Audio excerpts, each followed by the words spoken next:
going on, listeners? Welcome to this week's latest episode of Can I Kick It FC. I'm your host, as always, Elliot Barr. It is joining me is a young lady that could probably design you the best tifo in the world, and also just got finished rooting for the World Series champions, the Atlanta Braves. It's Miss Vera.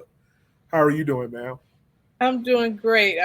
Thank you so much for having me, Elliot. Oh, no problem. Look, we've been wanting you. I've been telling you this while I'm going to tell the listeners as well. I've been wanting to have you on the show for a while, so the fact that we have you on now means a lot to me. It means a lot. Oh, that's awesome. Yeah, of course. So real quick before we dive into everything, and I ask you like a billion and one questions, I gotta ask: is the varsity worth it? Because the last time I was in Atlanta, I wasn't that impressed. I gotta know: is it worth it for me to try again for a second time? Listen, I as it goes, like most things in cities, it has its staple of like nostalgia to the city and for what it is. I mean, I went to the varsity growing up before Braves games with my family. That was like a tradition. We go and get, some onion rings and chili dogs. And to that, that's the level extent of my knowledge of that menu.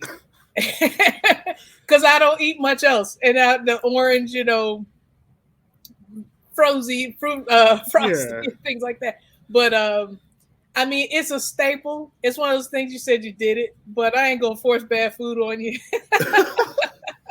Because I mean, we used to call it, you get your yearly grease when you go to the varsity, because that's mostly what it is. that's very true. Because But me and my wife went to Atlanta, and she was like, "Yeah, you gotta try the varsity. You gotta try the varsity." And I swear, after I ate it, I was like, "Yo, I need to eat healthy. Like, yeah, I need to go work out after this." we'd rather you eat healthy, but yeah, it's just a staple of the city. To say you've been there and that's it, or you're good. You're good. But yeah, it's your yearly grease if you decide to do it. But yeah, it's not one of those things where it says, "Well, you have to go to there." It's there. It's there. It's there. I feel you. I feel you. Well, talking about being a staple in the city, you are definitely a staple at Atlanta United games for all your design work and everything like that. I want to ask you, like, how did you get started into designing these tifos and being a leader in your supporters group? Well, it started. I'm Atlanta girl through and through. So when the team and the club was announced, I was a go from jump. It was like, okay, we got another pro team coming to the city, got Atlanta on it. I'm here for it. And so then knowing and understanding the culture of soccer here in the States, of course, and how much involvement fans have in supporter culture as a part of it, I was like, this is exciting because I was the fan and still am to this day, but but before having supporter culture to do it at a larger scale, I'd be bringing signs to games and Hawks and Falcon games, saying my little piece and putting it on display. And of course, tifos are such a larger expression of that. So not long after the club was announced, I'm this much of an Atlanta fan. I went to the Super Bowl. I went to 51 in Houston, partied for 3 days and 3 quarters. And I really need something to, when I came back home, I needed something else to be into. So I remember looking on socials, and Resurgence was asking for help to paint the first tifo. And so I had some knowledge of what, supporter culture and Resurgence. I had looked at all of them from a distance, Footy and Terminus, and even Faction for a bit. And I joined Resurgence for that fact that they were asking for help to do the first tifo. And looking at their bylaws, and they were very much about the in-game and experience. That was their core, piece of what they're going to give to the club. And I was like, that's what I'm about. And tifos, of course, is a large part of that. So I joined Resurgence, showed up to a warehouse in West Atlanta, and it was like, okay. Okay, first of all, that sounded a little sketchy. Hey, man, it was like that. It was just like, okay, yeah, here's the address, and you pull up and you see a few cars, no lights, and it's like, okay. But we was legit. We were back in there painting on fabric, 4 or 5 coats more than we needed, but didn't know no better, just working. and giving your time and energy to something I mean, we didn't know what to expect, but all we knew is that we needed to show up and do our part as fans and put on this display to say Atlanta was here. So working on that, and I remember after we wrapped that first tifo, the leaders of the group asked at the time, was there anyone else there who had a design experience or painting? And of course, my background had always already been a creative and doing murals and things. So I raised my hands like, yeah, I design and paint murals. I'm very aware how to work at scale. So yeah, so it kind of went on from there. I ended up designing the next tifo, and then tifo after that, and just kept going and going. That first season, we wanted to come out the gate hard, so we did one just about every match. That was the goal, and it kind of went on from there. And I got really involved from that aspect of it, and then the people and the culture, and of course the club. It was, I tell you, we call it the Bobby Dodd days. It was really something else. Like coming out the gate the way we did, the energy. Again, Atlanta's always got a chip on our shoulder because anybody talk about us outside of Atlanta, we don't want to hear it. Like we know what's wrong with our city or what may be wrong with our sports teams, but don't fix your mouth if you ain't from here to tell us about it. We know that. But in that same vein, we're going to support and be loud and show you different that from what base narrative of what you've heard.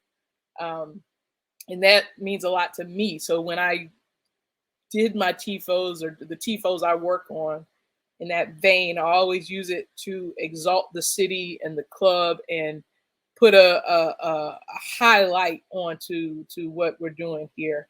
And so that's kind of an overview of my involvement with tifos and Atlanta United and resurgence and the supporter culture here in Atlanta. I will have to say, like, your style of tifos are very different than what I've seen from other people. Because most people tifos are like coming at another club or attacking like a person, and yours are like very centric to the city and state of Georgia, the city of Atlanta. When you're going to designing these tifos, like what are some things you're looking to do or pull that kind of inspires you to make these tifos? Yeah, I like to, again, I always want to put Atlanta first in the mindset because that's the way I feel like the club wants to be portrayed. Like we're out there, whoever we're against on the pitch or that day, they're in the way, but it's Atlanta first. It's about what we need to do. So I come in that same mindset of like, well, what does Atlanta want to say? What do we want to say from our perspective? Um, Now, and get me wrong, I have had some ideas and little nudges here to go at the team, but it's always like Atlanta is so big on top of it that whatever we're saying to the other club, it can get lost because it's just that much like us over everything. It's Atlanta versus everybody always. But in that, it's always a group effort as well. Um, Probably one of the most notable tifos I worked on that first season was the King Peach tifo. And that literally came about with a group of us on a chat throwing out ideas because like again, we were trying to come at it every week with something. And it came as simple as someone putting an emoji of, peach is greater than an apple for we were playing City at that time. And so it was like, okay, yeah, that's simple enough. We can knock it out, but it's more than just a peach. We King Peach, like we're running this. So it's the South, Big Apple. Everyone touts New York, and ain't nobody taking nothing away from New York. But you ain't gonna take nothing away from Atlanta. We kings down here, so we're royalty. So that idea of putting the King Peach, putting the crown on the peach, making it huge in comparison to Apple that's been taking a lot of bites out of it. This peach is tempting to a lot of people. I think that's also speaks to the culture shift in a lot of things. People move to Atlanta to try and get things going. Yeah, you can make it in New York, you can make it anywhere, but Atlanta's a good jump off. So that's kind of was the premise behind that, and saying that we are here, we're proud of who we are, and and that's kind of the vein of it. So in that design, it was throwing that little bit of extra onto simple ideas to tout us. Another one that I worked with a good friend Alex on was the Atlanta Effects tifo, and at the time that was like the first season the show had been on, and the club was really like just as hot as the show at the time as far as what the city was doing inside the city. And the graphics for that show were so iconic with the three lead characters holding the peach in our mouth, peach in their mouth, and our three mainstays with Miggy, Joseph, and Tito at the time. It was like you can't not do it. So taking the culture that is given and kind of brought through Atlanta already and just flipping it, using that to showcase the city was kind of a no-brainer in those instances. And also too, as we grew from moving from Bobby Dodd into the Mercedes-Benz Stadium, the Benz as we call it, people still call it the Dome too, but it's because it's right where it was. So we had to do different real estate as far as how we display our tifos, and there's so much bigger considering soccer specific stadiums built with tifo rigging in mind and freestanding things of that nature. We have a lot of obstacles we have to work past in an NFL stadium that can hold soccer matches. So our thinking going into there was like, okay, well, what do we have? What can we use? How can we use this sight line?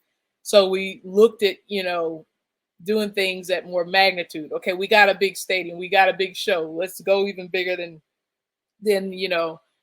the standard pullback or crowd surf tifos, then bigger than just the rigging, bigger than just a card stunt. Let's combine all these forces and do things at different levels. So as I design, I always take into account the space that we have, the platform that we'll have. Of course, we do look if it's like a national televised match or a particular opponent, how we really want to go at, because we know the eyes are watching from the first two seasons on, especially after winning the cup. People look to us and see what Atlanta's going to do, i.e. to hate or just, check it out.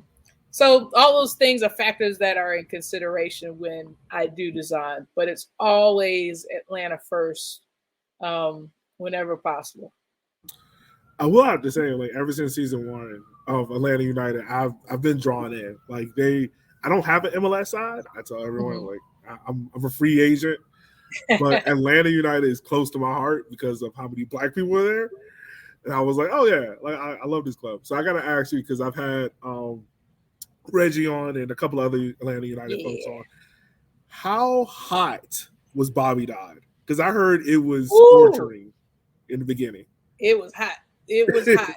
It was hot. And we don't use that term hot Atlanta. So I mean, I'm just gonna say we don't use that, but it was hot because they would put us midday to 3 in Atlanta is worse than traffic when it comes to the sun in the summer. It's like baking, and they would put it to where there's no relief, no shade. We're just out there, and that sun was cooking us.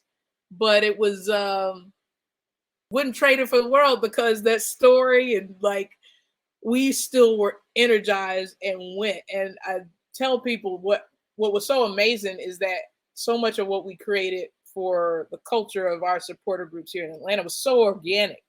Like there wasn't, oh, let's do this, do that.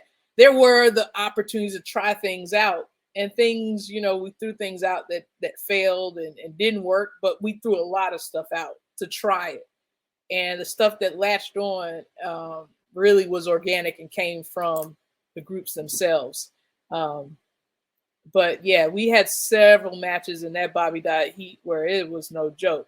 And even over in the bins now, there'll be some of those 3:30 matches or kickoffs where they want to open the top, they want to pop the top, and that sun literally bakes right on the supporter section. Like the heartbeat of the stadium is like cooking. So it's totally different. Those are the only few things that can really zonk our energy is if the sun and heat is scorching hot, and when we have matches on a certain day in April. That's about it. I feel you because being in Richmond during the summertime, doing some games, and they'd be like, "Oh, yo, we got a chant." I'll be like, "Bro, it's 110. I'll talk to y'all at halftime, bro. I'm about to go stand in the shade." Yeah, and I mean we'll prep in the lot because tailgates here. It's all days day drinking plus. It's so we're out there hydrating as best as possible, and making sure people hydrate because that's how our pregame is to pregame, so we can go 90 minutes as far as cheering and causing as much rowdy craziness as possible for support of the club. So yeah, hydration is a must on match days, whether the sun's baking us or not. So you're in a city that is, for those who don't know, and they might be surprised, Atlanta is very black. It is called Very Black black. Hollywood for a moment. Being in that city where there's so many HBCUs and so much importance towards Greek life, how is it to have so many important members of the soccer community that are leaders be black and be an open space for other black people to come into and want to and feel welcome? Oh, it's so important. It's so important. I think that's one of the most important things in representing the city in that way, too, and being so gung ho of being out front and being an advocate to show, hey, this is our sport too. We gonna be rowdy and loud just like everybody else, but we know how to put our own swag and vibe on it. So folks like Reggie being up on that tifo stand and me doing the tifos and being more out front and advocating things like for the culture with Greg and showing that the soccer community, soccer is sport as a whole. It's a global sport and black people everywhere. And we once we get our hands on things or our foot on things, we gonna take it's gonna be a certain level to it. So especially here in Atlanta with the history of the city with civil rights and the AU and our historical black colleges literally next door to where we play, it's so important that we show ourselves and be up front, and Atlanta has a rich culture, so you can't have Atlanta without black people. That's just not going to happen.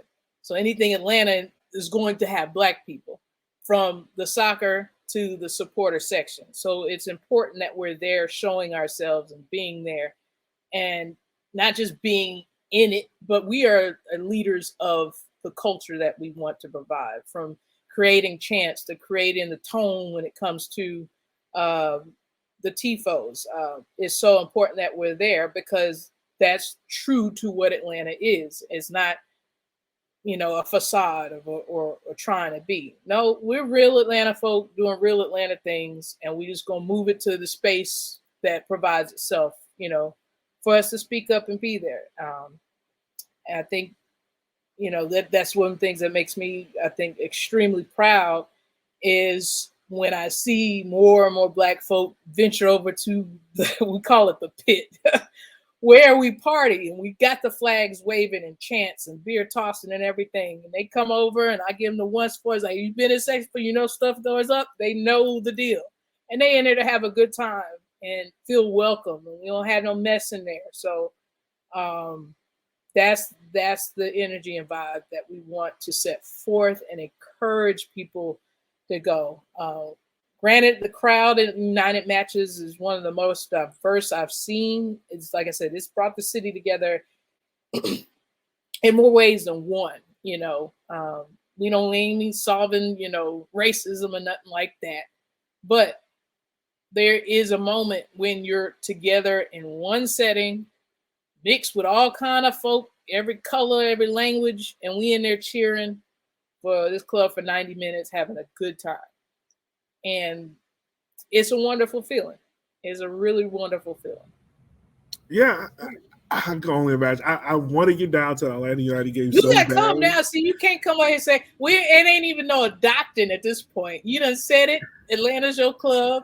Now You got folk you done talk to. We got access. You next thing is saying, okay, I'll be here for this match, and we got you. That's I all. will, That's trust what me. that is now. I'm coming down for an MLS game next year because That's what that is. my wife is Charlotte, so Charlotte come too. she made it known that we're going to support Charlotte FC. So when they play Yay! Atlanta, I'm coming down for that game. Tell Charlotte, both of y'all come on down. That's what this is done. You just say when you're coming. I will. I'll let you know. I want to ask you this question. When I'm trying to figure out the best way to phrase this, when it comes to being almost like a vocal point or being that face for the club, do you kind of almost get taken back for a moment? Because let's be real, like being a woman of color, there's a lot of opportunity. There's a lot of history of where they kind of just use us as like a forefront. Do you ever get taken back sometimes and just realize like, no, the club is really hearing what I'm having to say? Yeah. Yeah, it definitely hit. 18 was a amazing year. That year, I mean, personally for my career, but especially what I was doing with the club, that was the year King Peach became the secondary kit base inspired off my work. We had the All-Star game there. And things, I was just so excited about being a part of the club and cheering for it that even during the first season, media outlets were coming just to figure out what was going on. Like, what is Atlanta doing? So I'm not one to shy away to talk about it because it was organic and real, and I would rather you come talk to the source of folk who actually were doing it than fudging a story. So in that, I would speak and talk to a couple of different outlets about it, and I just spoke from the heart. And I think people caught that it was genuine and pure. Um, and it's been evident because not what outside media has taken from it, but from people here in Atlanta who know me, who paint the tifos with me from the first one to the next one, still know that it's the same Vera and everything I said is legit and it's not some actor. No, they understand that it was 100 and still is 100. So it was taken aback because I started to be seen more to the point, Continental Tires calls and would like to do a piece featuring me about tifos, but in a sense about Atlanta and this voice of soccer for in the South. So it was taken aback, and I didn't feel used because I knew I was being genuine to the bigger cause of what Atlanta was doing. I think it would be different if I was approached and told to say something. But everything I've said and every piece I've done has been me, and I'm proud of that.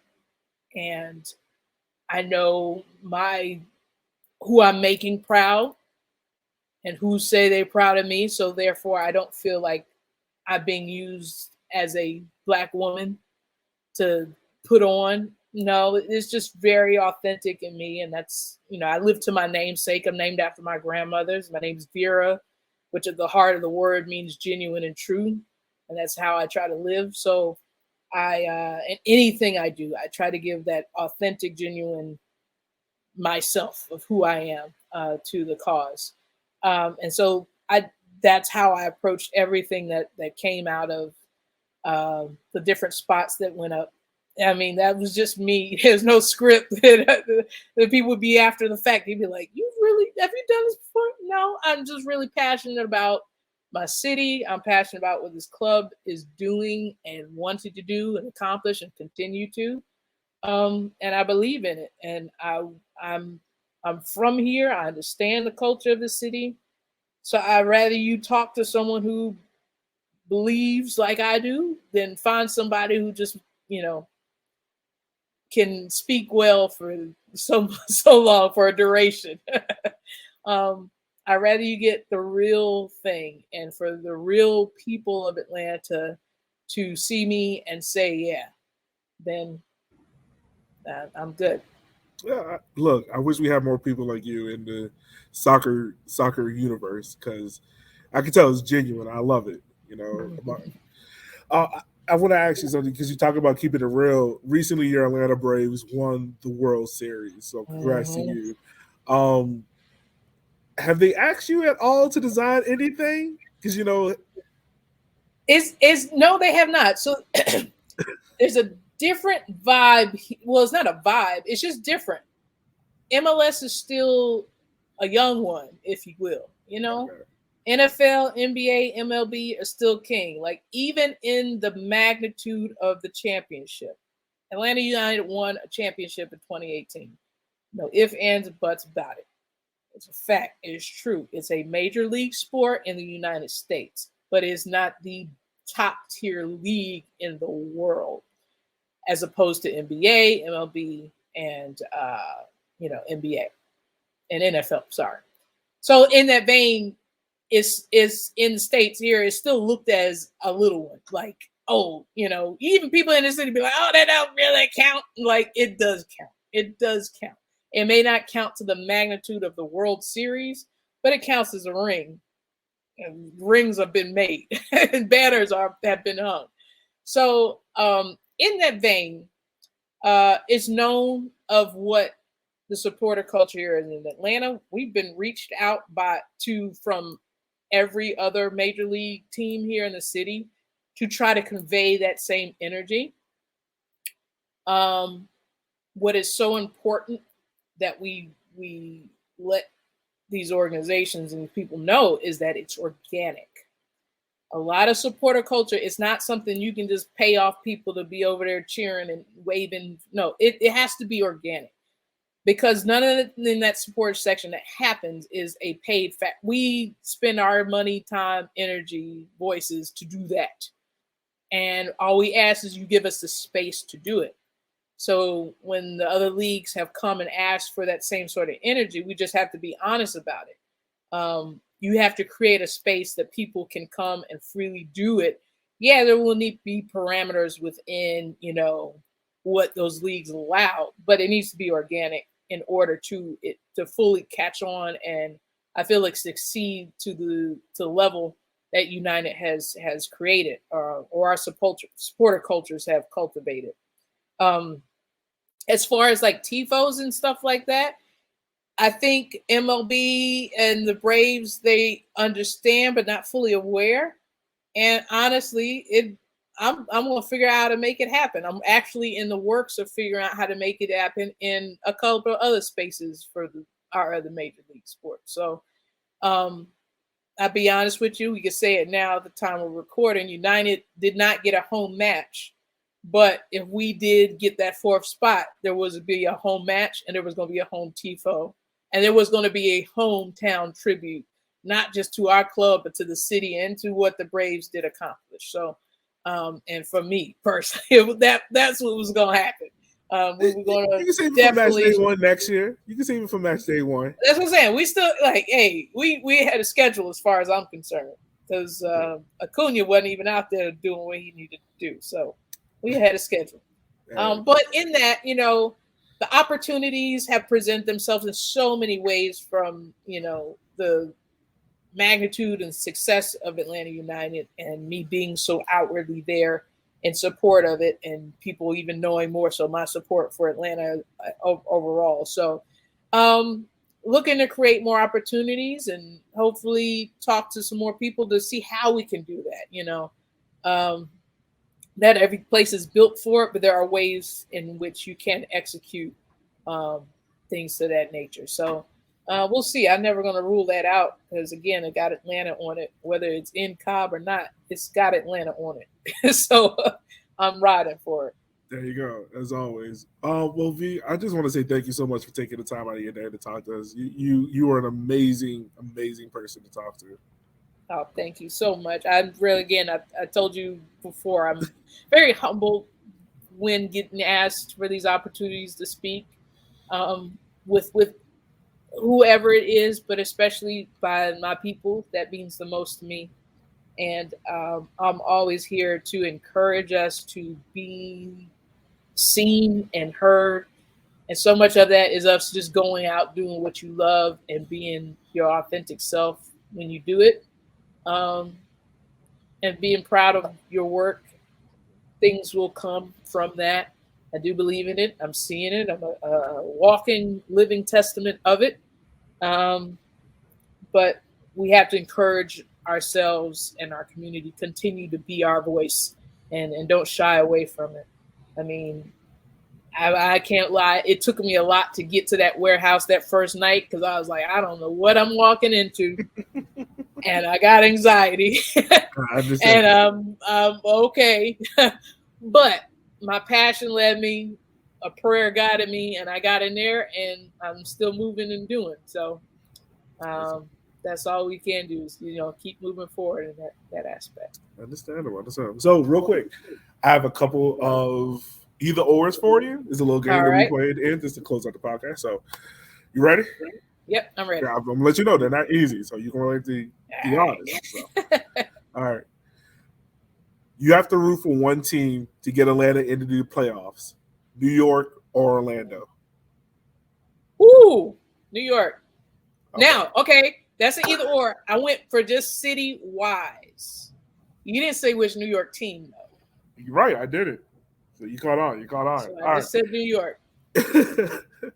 Now, my part of my family, my mom's side's from New York. So I have time and love there when it comes to some things. So it works out. It works out. It works it out. works out. Look, I know how Atlanta is when it comes to Orlando, so I know that was automatic. Yeah, especially with we don't want that. Nah, man. Like that was easy. That one was easy. And even it was so easy that I went with our actual rivals because both New York teams are rivals compared to whatever Orlando thinks they are. Oh my God. All right. Next one: Georgia Tech or Georgia Bulldogs. Them dogs, man. I mean, they're in Athens and not Atlanta, but just overall organization and how they do things. And plus, red is that's the color. That's the color. I'm sorry, I'm a Delta as well, so that's the color. See, I didn't know this. I'm an Alpha. See, All right. There we go. There we go. All right. Last one. I gotta ask you this one. Atlanta Hawks win an NBA championship, or Atlanta United wins CONCACAF Champions League. Atlanta Hawks win an NBA title. All right. I tell you, man. I always lean this back to I was there 18. I saw everything this club did for the city, and again, it gave a lot of the new Atlanta newcomers something to latch on and be like, yeah, Atlanta, that's my city too. But they still, Bulls fans, Knicks fans, Lakers fans, Bucks fans, they fans of everything else for all the other leagues. Right. As important as United is for the growth of the city, the Hawks, Braves, and even in Falcons, even the Dream. Like people, they sleep on the Dream. The Dream have been one of our most successful franchises in their existence as well. Here, people talk about that, but the WNBA here is still legit, and I pay attention. I always shout out the WNBA and Atlanta Dream. But Hawks, yeah, man. If you were in the city when you saw what we did in last year's run, it means a lot. It means a lot. It means a lot to not just the people who move here now. It means the people who've been here. And that's what a lot of Atlanta's turmoil and pain from all of our Atlanta sports. It's the people who've been here, man. We live with the trauma of what happens to these teams and how they lose or whatever. Yeah. I mean, I grew up going to the Omni and watching Jordan knock us out in the meet days and stuff like that. So I know what it means when the Hawks are good. And I went to the 60-game season and that sweep by Cleveland, for us to, not only get to the Eastern Conference, but then that to be our first actual win, and then we win multiple games in the Eastern Conference Finals. It means a lot. It means you were that close to getting to the finals, which is huge. So it means so much more because it's a brighter and broader stage. And CONCACAF, no discredit to what it stands for, but you got to be real. Sports here in the States, things run different. We're still growing our audience and footprint soccer culture wise here in Atlanta. And it's taken off because of the success we've had and the notoriety and the vibe and the tone that's been set. But basketball is still basketball in America. That's very much true. So, well, V, I just want to say thank you so much for taking the time out of your day for coming on the pod with us. No problem. I thank you again so much for having me. And I'm so glad we got to link up and make it happen.